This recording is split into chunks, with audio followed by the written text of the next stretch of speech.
Have you ever seen that the greatest worries after 80 aren't always the ones folks talk about most? Many think death tops the list, but when you chat with people in their 80s and beyond, you'll find something very different. Death, in many cases, isn't the thing they fear. What they dread more are the things that happen before it.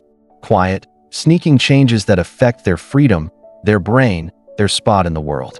These worries aren't noisy, but they're true, and they shape how people live more than they know. In this talk, we're going to reveal the 7 biggest worries that most older folks face after 80.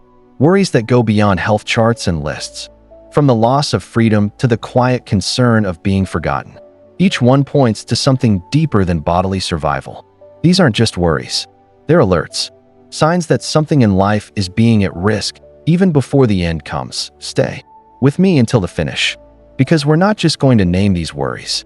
We're going to open up what they mean, why they appear, and what you can do to lessen their hold on your life. Some of these might sound known, others might shock you, but every single one holds a truth we don't discuss nearly enough. So, if you're over 60 or care for someone who is, this talk will give you insight, calm, and a fresh way to view the path ahead. Now, let's start. Number 1, loss of freedom. One of the deepest, most common worries that softly grows after 80 is the loss of freedom. Not being able to dress yourself, handle your pills, or take care of daily needs without someone else's help. It's not just about needing aid. It's about what that aid stands for.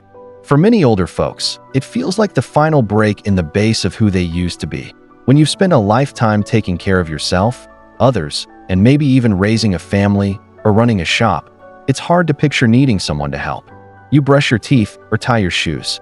And even when those times arrive gently, a slip here, a missed task there, they carry a heavy feeling weight. You may not say it out loud, but the doubt forms in the back of your mind. Am I still me if I can't do what I used to? I once knew a man named Walter, 84, who took pride in his freedom. Even after his knees began to give him trouble, he pushed to do everything himself. But one morning, he fell while trying to shower and had to call his son for help. It wasn't just the fall that shook him. It was the weakness. I used to carry wood and build porches, he said. And now I'm calling someone to help me off the bathroom floor. That shift from doing to being helped can feel like a hit to pride. But here's the truth. Freedom doesn't vanish the moment you need help. It changes. It becomes about making picks, sharing likes, and keeping control even when your body needs support. True freedom isn't just bodily. It's mental and heart-based. It's being able to say, yes, I need help, but I still choose how I live. And that's where the key lies. Getting ready before the crisis. Setting up aids before you're in need of them. Making peace with tools like grab bars, walkers, or pre-cut veggies, not as signs of frailty, but as bridges that keep you part of life. Every change is a way of saying, I'm still in this. I'm still living on my terms. Losing certain skills doesn't mean losing who you are. And if you can reframe freedom, not as doing everything alone, but as having the choice to shape your life, you'll find more peace, more control, and less worry as the years go on. Number 2, brain decline. There's a special kind of worry that settles in when you can't recall the name of someone you've known for years, or when you walk into a room and forget why you came. After 80, this worry becomes more than just a now and then bother. It starts to raise deeper doubts. Am I losing myself? Is this the start of something I can't halt? For many older folks, the worry of brain decline runs even deeper than the worry of bodily illness. A broken hip can be fixed. A heart problem can be dealt with. But losing your mind, losing your words, your pastimes, your skill to fall away. Chat feels like losing the very core of who you are. I once spoke with a woman named Carol, 82, who had always been bright, funny, and well-read. But she started seeing little slips, missing dates, saying tales again, mislaying known items. Her greatest worry wasn't being shy. It was becoming someone her kids didn't know. I don't want to be in the room, but not really there, she said. I don't want them to look in my eyes and see no one home. That worry isn't crazy. It's deeply human. Our pastimes are more than thoughts. They're our tale. And when that tale starts to come apart, even in small ways, it can feel like life is starting to slip out of our hands. But here's something key to recall. Brain decline is not always sure to happen. The brain can change. It can grow new links.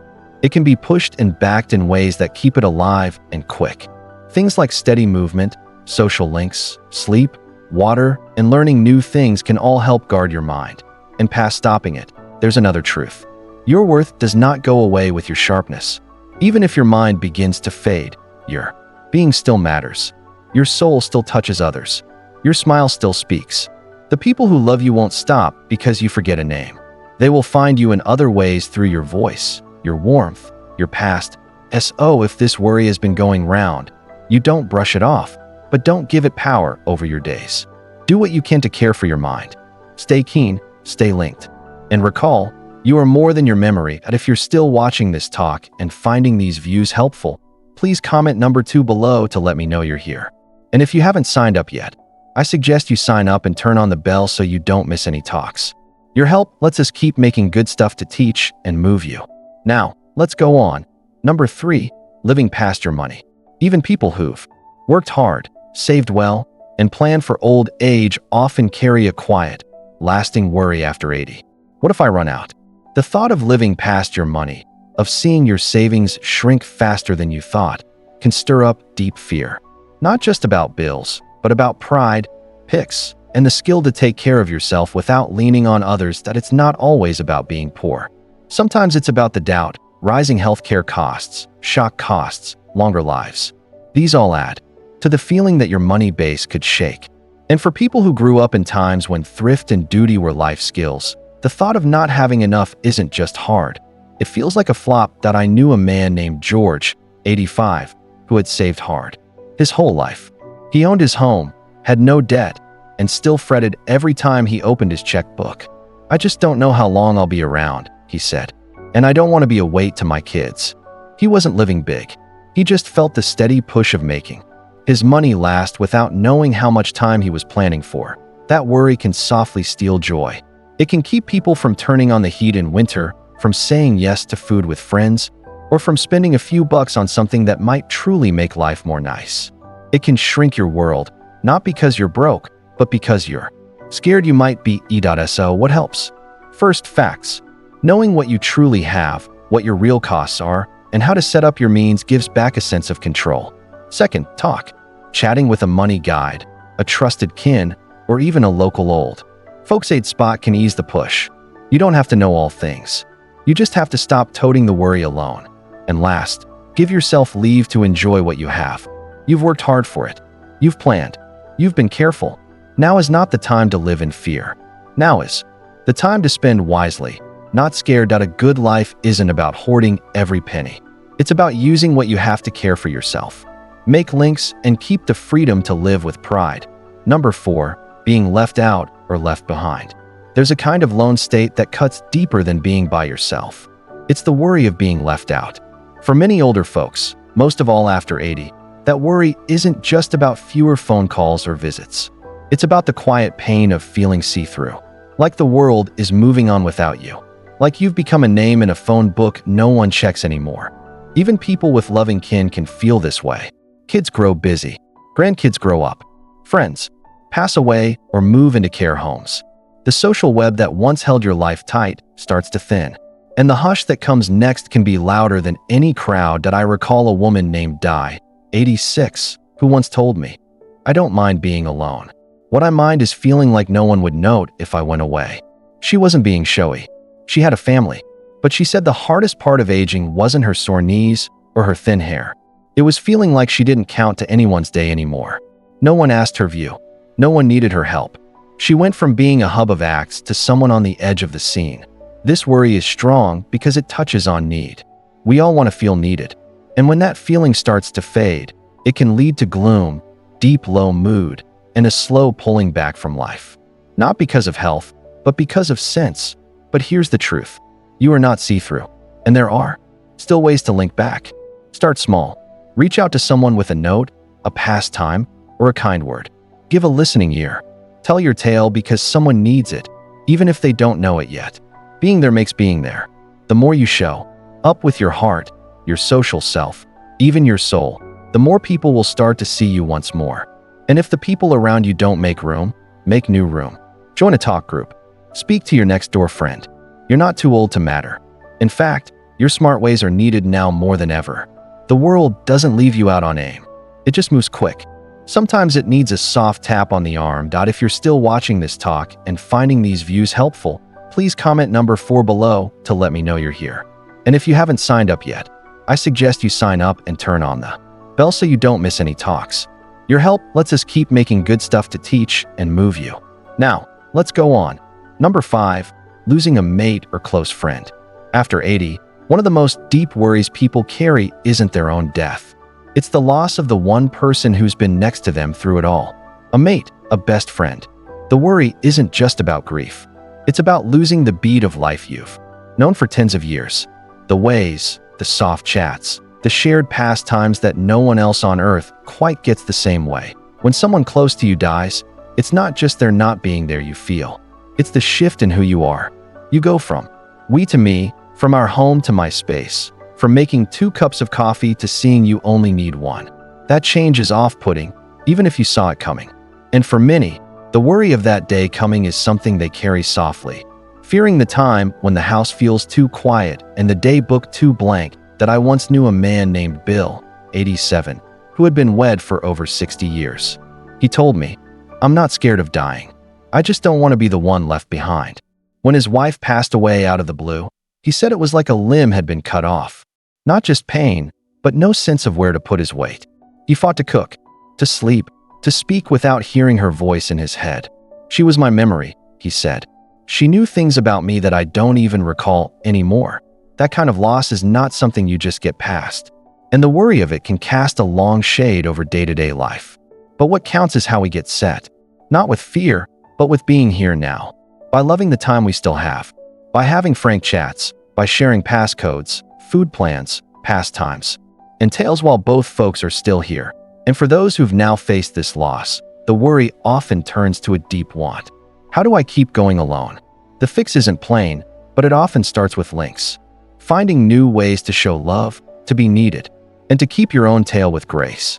No one takes the place of what was lost, but new parts can still hold warmth, sense, and even shock joy. Grief is love that has no place to go, but your life still counts.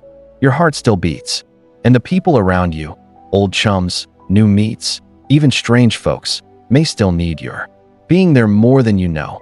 Number 6, long-term body pain or sick state. As we grow old, we think some aches and pains will come. But after 80, many people hold a deeper worry, not of pain itself, but of being stuck in it day after day with no end in view.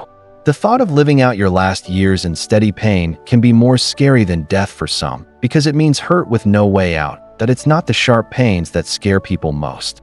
It's the dull, pulling ones that go with them all the time. Long pain has a way of wearing people down, not just in body, but in heart. It hurts your sleep, your food wants, your drive. Over time, it can dim your mood, cut your wait time, and steal the wish to link with others. And maybe worst of all, it can be hard to see. You may look fine on the face while toting a hard weight on the end. I recall a woman named Harriet, 84, who lived with steady back pain from worn-out disc state. She told me, "It's not the pain itself. It's waking up knowing it's still there. Like a guest I don't want but can't get rid of." She wasn't looking for pity, just rest, just a break. Something to make the days feel a bit lighter. And what makes this worry so hard is the thought that no help will work. That people will just say, "Well, that's getting old," and let you hurt in quiet. But that doesn't have to be the case. Pain help has grown.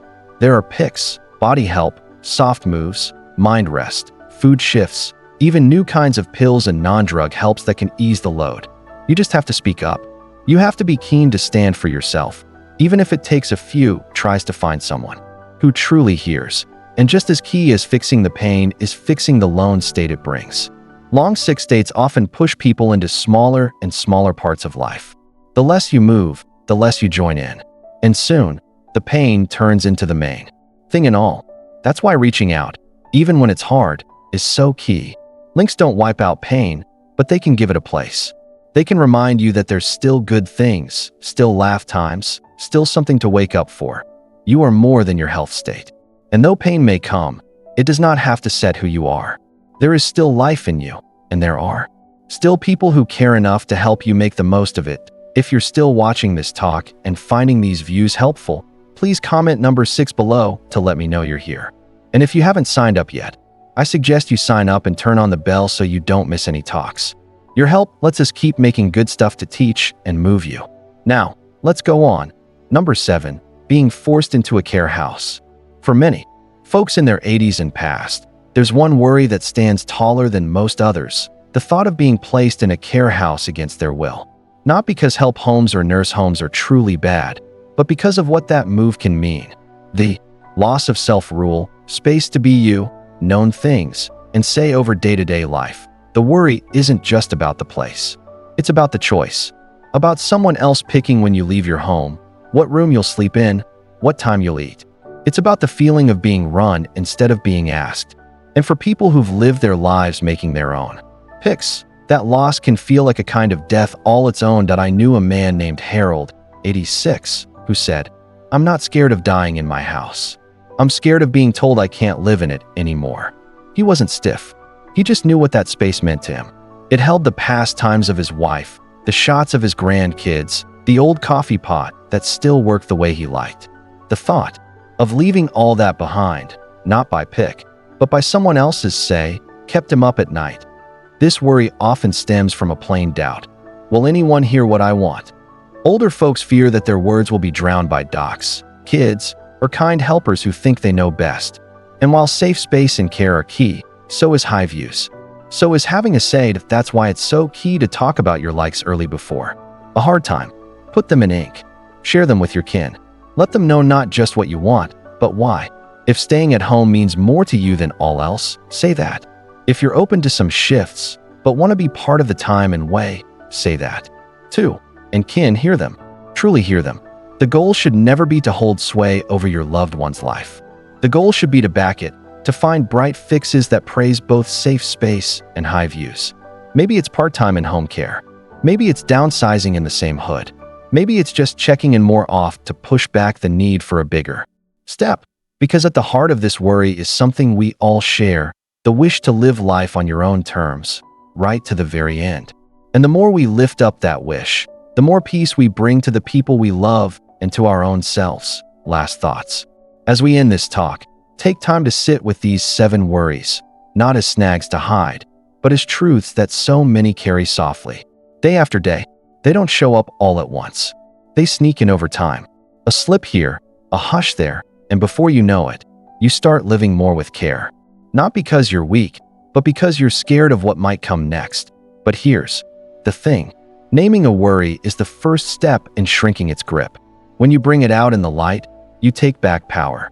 You start to make picks with clear eyes instead of stress.